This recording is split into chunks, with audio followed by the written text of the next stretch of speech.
boy, I don't think I've ever gotten such an enthusiastic reception. Not even my kids are that nice to me. So thanks a lot, Steve.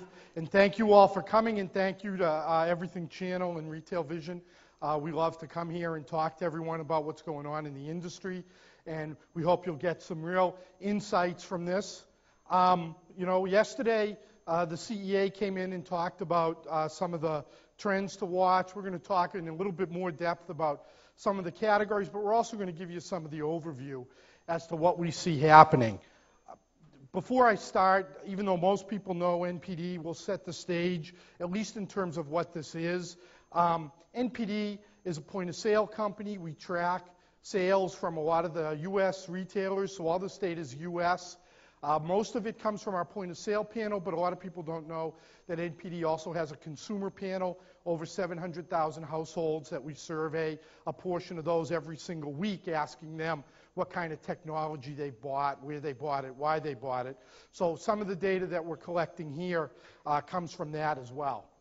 So we're going to look at the state of the industry, we're going to look at the market dynamics, why things are happening, and then we're going to talk about the holiday.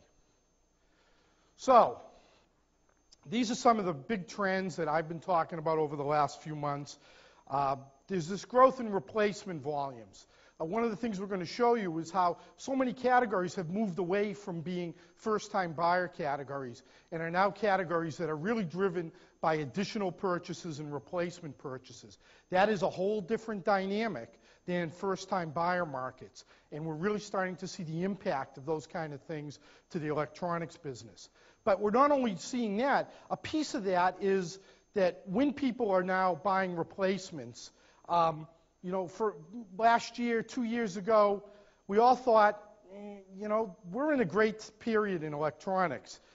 People really want our stuff, and they still do. But, it was must-have, right? You had to have an iPod. You had to have a digital camera. As the economy weakens, we start to see the pendulum swinging a little bit away from must-have and back towards discretionary spending. Clearly, we don't want to be in an environment where our products are discretionary. We want them to be required. We want them to be must-haves, not nice-to-haves. One of the things that impacts that is this high penetration rates. We'll show you from a survey we just did.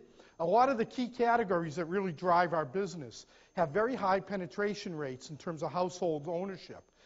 That really, again, changes the dynamics as to what kind of things you're going to see in the marketplace, how we can go to market, what kind of products people want. Weak economy, consumers are going to be more price conscious than ever. But it's not just the weak economy, and one of the big points we're going to make here is this is structural. We have structural issues in the technology business that are holding our growth back, that we need some exciting products. We need some different ideas to really drive the business forward.